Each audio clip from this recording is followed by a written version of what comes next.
দেবতা গণেশের বাহন ইঁদুর কেন? এত বাহন থাকতে গণেশ ইঁদুরকে বেছে নিলেন কেন?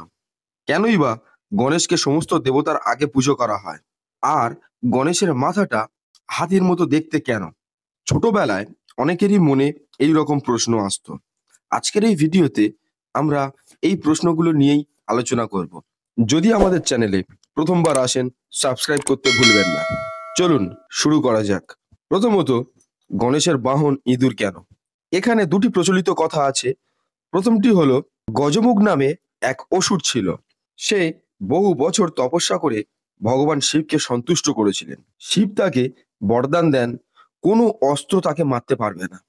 এই বরদান পেয়ে গজমুখ নিজেকে অমর ভাবতে শুরু করে এবং দেবতাদের উপর আক্রমণ করে। তখন শিব তার নিজের পুত্র গণেশকে পাঠান। গজমুখ আর গণেশের যুদ্ধ বাঁধে। গজমুখ নিজেকে বাঁচাতে ইঁদুরের রূপ নেয় এবং গণেশ সেই ইঁদুরের উপরে বসে গজমুখকে আজীবনের জন্য ইঁদুরে রূপান্তরিত করে দেন। দ্বিতীয় গল্পটি হলো ক্রোঞ্চ নামে একটি অসুরকে নিয়ে। দেবরাজ ইন্দ্রের সভায় ক্রোঞ্চের পা লেগে যায় ঋষি বামদেবের গায়ে। ঋষি রেগে গিয়ে ক্রোঞ্চকে ইঁদুর হওয়ার অভিশাপ দেন। ইঁদুরে পরিণত ক্রোঞ্চ বামদেবের উপর প্রতিশোধ নিতে বামদেবের আশ্রমে গিয়ে উৎপাত শুরু করে। এরপর সমস্ত ঋষির আবেদনে ক্রোঞ্চকে ধরেন গণেশ। তিনি গণেশের কাছে তার প্রাণ ভিক্ষা চান এবং গণেশ তাকে নিজের বাহন করে নেন। এবার বলি, কেন গণেশের মাথাটি হাতির মতো? শিবপুরাণ অনুসারে ভগবান শিব সারাক্ষণ সমাধিতে থাকতেন। দেবী পার্বতী একান্ত দূর করতে গণেশকে সৃষ্টি করেছিলেন। তাই ছোটবেলা থেকেই গণেশ প্রবল শক্তিশালী ছিলেন।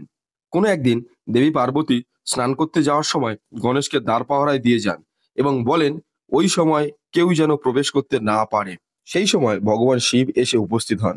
তাই গণেশ নিজের পিতাকেও বাধা দেন। প্রথমে মহাদেব গণেশকে বোঝানোর চেষ্টা করেন, কিন্তু গণেশ না বোঝাতে শুরু হয় পিতা পুত্রের মধ্যে যুদ্ধ। ক্রোধিত হয়ে মহাদেব নিজের ত্রিশূল দিয়ে গণেশের মুন্ডুটি ধড় থেকে আলাদা করে দেন। স্নান থেকে ফিরে নিজের পুত্রের মৃতদেহ দেখে মহামায়ার রূপ ধারণ করেন দেবী পার্বতী। স্বর্গ মর্ত পাতাল দেবীর ক্রোধে ভীত। সমস্ত দেবতারা মিলে দেবীকে বোঝানোর চেষ্টা করেন। দেবী শর্ত রাখলেন, যেভাবেই হোক গণেশের প্রাণ ফিরিয়ে দিতে হবে এবং সমস্ত দেবতার আগে গণেশকে স্থান দিতে হবে। মহাদেব আদেশ দিলেন উত্তর দিকে আছে এমন কোনো মাথা নিয়ে আসতে। শিবের অনুচররা একটি হস্তি শাবকের মাথা নিয়ে আসে এবং মস্তকহীন গণেশের দেহে ওই মাথা প্রাণ প্রতিষ্ঠা করেন স্বয়ং ব্রহ্মা। ভিডিওটি ভালো লাগলে লাইক সাবস্ক্রাইব করতে ভুলবেন না। দেখা হচ্ছে পরবর্তী ভিডিওতে। ধন্যবাদ।